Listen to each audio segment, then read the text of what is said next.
ओ यार, ये फिर से बढ़ गया। मेरे पास तो है ही नहीं, इसके बारे में बताएगा कौन? क्रिप्टो भैया।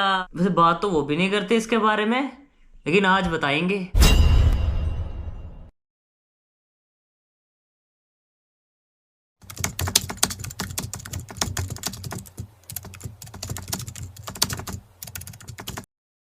हे गाइस, आज हम अपने एडिटर का भी ये डाउट बाहर निकालेंगे कि उन्होंने तो खरीदा ही नहीं था बेबी डॉज कॉइन। तो क्या अभी जो पंप हो गया है token already 74% within last week जो बढ़ गया है 74%, मतलब 100 रुपए का 174 रुपया बना दिया। आप सीधा सीधा कह सकते हैं 1 लाख का 1,74,000 रुपया बना दिया। तो गाइस, इसका भी डाउट क्लियर करेंगे और साथ साथ में हम आपको बताएंगे इसका प्राइस पंप होने का वजह क्या है, ब्रीफ में बताएंगे, क्योंकि आपको ऑलरेडी पता होगा ये क्यों पंप कर रहा है। अदरवाइज इसको अभी खरीदना चाहिए, हाँ खरीदना चाहिए, और नहीं भी खरीदना चाहिए। करेक्शन का टाइम भी इंतजार करना चाहिए, लेकिन वो क्यों है, दो तरीके, दो बजाएं क्यों है, दो मेथड क्यों है खरीदने के? अभी भी खरीद सकते हैं और नहीं भी खरीदना चाहिए, इसके बारे में भी बात करेंगे। और पहली बार आज हम बेबी डॉज कॉइन की प्राइस प्रेडिक्शन करेंगे, पर ये पहली प्राइस प्रेडिक्शन ऐसी होगी जो लास्ट प्राइस प्रेडिक्शन नहीं होगी। इसके बाद फिर से एक लाइफ लॉन्ग प्राइस प्रेडिक्शन आएगी, पर आज वाली लास्ट क्यों नहीं होगी, इसकी भी एक वजह है। तो गाइस, सबसे पहले हम बात करते हैं बेबी डॉज कॉइन की।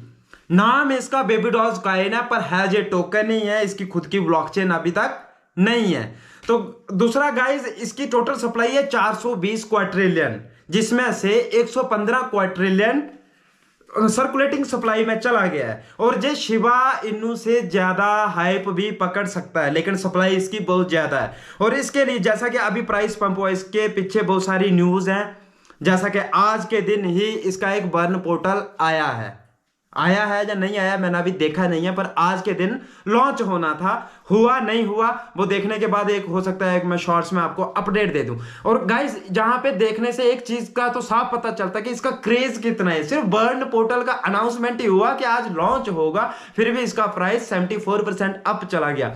जैसे कि इसका बर्न पोर्टल आएगा, बर्न पोर्टल में ना एक बहुत अच्छी चीज है कि इन्होंने एक कंडीशन पे उसको रखा है। अगर आप एक टोकन बर्न करोगे, अगर कम्युनिटी के पास जो सर्कुलेशन में चला गया टोकन, अगर एक टोकन वहां से बर्न करोगे, 5 टोकन के 420 ट्रिलियन, जो 115 ट्रिलियन से अलावा जो ऑनर के पास, ऑनर के बैलेट में, उसमें से करेंगे, बर्न करेंगे। इस तरीके से अगर ये लाइफ लॉन्ग बर्न होता रहा और 115 से मानो कि 15 क्वाड्रिलियन ही लोगों के पास रह गया, तो फिर हो सकता है जो 1 रुपया या 10 रुपया चला जाए, $1 जाना इसका मुश्किल है। बर्न पोर्टल की सबसे अच्छी बात क्या लगी मेरे को, जैसे बर्न पोर्टल आएगा, कंडीशन रखा है कम्युनिटी के ऊपर कि एक टोकन बर्न करोगे तो उसके रिलेटेड ही हम 5 टोकन खुद से बर्न करेंगे। इसमें से फायदा क्या होगा कि जो टोटल सप्लाई में से जो ओनर के पास है सप्लाई, उसमें से तो बर्न होगा 5 गुना, लेकिन 1 गुना उसमें से भी निकलता जाएगा टोकन, सर्कुलेशन में से भी टोकन कम होता जाएगा। आने वाले टाइम में हो सकता है कि बहुत कम इसका सप्लाई रह जाए। और एक बड़ी खबर कभी भी दे सकता है बेबी डॉज का, ऐसा भी कि हो सकता है ये ऐसे बिना शर्त के, मानो कि जैसे शिबा इनू ने एकदम 410 ट्रिलियन सब टोकन आपने बर्न कर दिए थे, ऐसे वैसे कुछ भी ये 10-20% वहां से बर्न कर दे। और दूसरा, प्राइस बढ़ने की इसकी एक और, अभी जो बड़ा, इसकी बात नहीं कर रहा हूं, आने वाले टाइम में बढ़ने के लिए बाइनांस पे ये ट्रेंड कर रहा है टोकन, लिस्ट नहीं हुआ, उसकी एक वेबसाइट थी वहां पे ये ट्रेंड कर रहा था। अगर वहां पे लिस्ट होता है टोकन, तो होना तो है ही है। बहुत देर से रॉबिनहुड के लिए शिबा इनू की मैटी की बातें हो रही थी, एक ना एक दिन तो वो भी लिस्ट हो ही गया। और कम्युनिटी का क्रेज ऐसा है कि इसको भी लिस्ट करवा के रहेंगे। और अगर ये टोकन वहां पे जैसे लिस्ट होता है, तब भी इसमें प्राइस बढ़ने के बहुत ज्यादा चांसेस हैं, और बढ़ेगा भी, क्योंकि इसका क्रेज देखने को मुझे पहली बार मिला कि सिर्फ वेट करा कि हम एक बर्न पोर्टल लेके आ रहे हैं, उसी के बाद ही इसका प्राइस 74% बढ़ सकता है। और बर्न पोर्टल जब आ जाए, मैंने क्यों कहा था कि ये लास्ट प्रेडिक्शन नहीं है, क्योंकि बर्न पोर्टल के बाद देखना ये है कि ये बर्न पोर्टल सक्सेस कितना होता है। अगर ये सक्सेसफुली काम करता है, 740% बढ़ना भी इसके लिए कोई बड़ी बात नहीं है। और साथ साथ में अगर बाइनेंस लिस्टिंग की भी कोई अपडेट आ जाए, तो 7000% बढ़ना भी इसके लिए कोई बड़ी बात नहीं है। और गाइस, जैसा कि मेरे एडिटर का सवाल था कि मैंने तो खरीदा ही नहीं था, 74% अप हो गया, अब मुझे खरीदना चाहिए या नहीं खरीदना चाहिए, ये सिर्फ सवाल मेरे एडिटर का ही नहीं बल्कि आप लोगों का भी होगा, बहुत सारे लोगों का होगा कि अभी खरीदना चाहिए या नहीं खरीदना चाहिए। और मैक्सिमम लोग क्या करते हैं कि हमेशा छत पर चढ़ के ना उड़ती चिड़िया का शिकार करने का कोशिश करते हैं, कोई शिकार कर पाता है, अदरवाइज 99% लोग गिर के अपनी जान से हाथ धो देते हैं। ये सिर्फ एक एग्जाम्पल था। तो गाइस कहने का मतलब ये है कि हाँ अभी आप इन्वेस्ट कर सकते हो जहां पे 2 बजाएं, अभी आप क्यों इन्वेस्ट कर सकते हो। अगर आपने सोचा है कि 1-2 जीरो किल करेगा तब मैंने इसको सेल करना है, तो ठीक है ना, अभी भी अगर 2 जीरो किल करता है आपका $100 का $10,000 बन रहा है, आप 2-3 जीरो किल करने के बाद की सोच रख रहे हैं, फिर आप इसमें इन्वेस्ट कर सकते हो कि रिस्क नहीं ले सकते ना, जहां पे भी ये करेक्शन करे या रिवर्स आए। अब वो तो अलग बात है कि करता ही करता है करेक्शन, लेकिन हो सकता है इसके साथ हाइप बने रहने के कारण साथ साथ ही इसकी और भी बहुत सारी न्यूज आ जाए, बाइनेंस लिस्टिंग आ जाए, तो फिर ये रुकने वाला टोकन नहीं है, फिर ये नीचे आने वाला करेक्शन नहीं करेगा, एक बड़ा ऑल टाइम हाई क्रिएट करेगा, उसी के बाद करेक्शन करेगा, सो करेगा।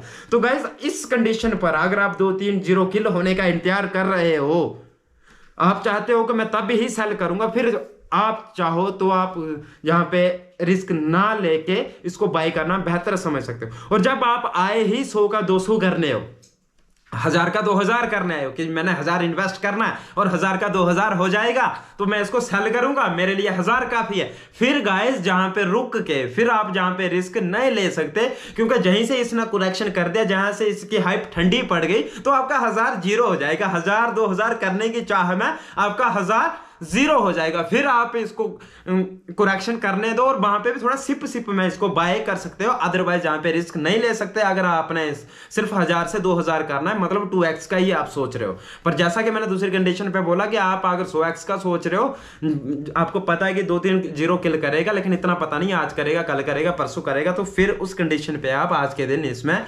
इन्वेस्ट कर सकते हो। और बेबी डॉज का ना अभी शिवा का भी देखा मैंने, उसका भी रेट बढ़ा, और पहली बार हिस्ट्री में ऐसा हुआ है कि हमेशा जब शिवा पंप करता था उसके पीछे बेबी डॉजकॉइन पंप करता था। आज पहली बार हिस्ट्री में ऐसा हुआ है कि बेबी डॉजकॉइन ने पंप करा और इसको देख के शिवा पंप कर रहा है। तो ऐसा तो महसूस हो रहा है कि बेबी डॉजकॉइन ना किलर बनी गया है शिबा इनू का।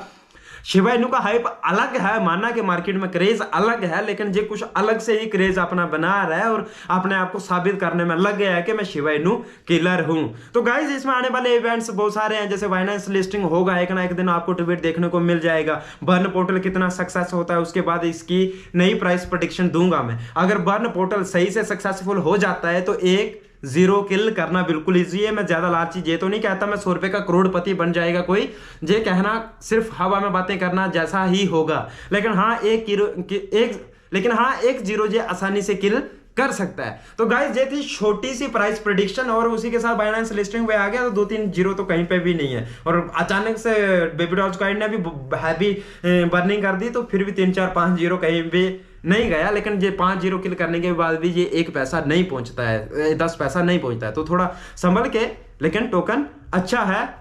तो बाकी आप मेरे से बेहतर जानते हो, मेरे से बड़े बड़े एक्सपर्ट जहाँ पे हैं, आप दुनिया ज़्यादा एक्सपर्ट रहती है, क्योंकि दुनिया कम्युनिटी ही टोकन को बढ़ाने वाली रहती है। कोई यूट्यूबर नहीं बढ़ाता, कोई मालिक अकेला नहीं बढ़ाता, कम्युनिटी आएगी तो ही टोकन का रेट बढ़ता है। तो गाइज आज की वीडियो में इतना ही, छोटी सी प्राइस प्रेडिक्शन, लंबी प्राइस प्रेडिक्शन बाद में करेंगे इसके बर्न पोर्टल सक्सेस होने के बाद। तो गाइज अगर आप लोगों को जानकारी अच्छी लगी तो वीडियो को लाइक करें, कमेंट करें, शेयर करें, और अगर आप चैनल पर नए हो तो आग लगा दो, सब्सक्राइब बटन को दबा के राख बना दो। Bye bye, take care.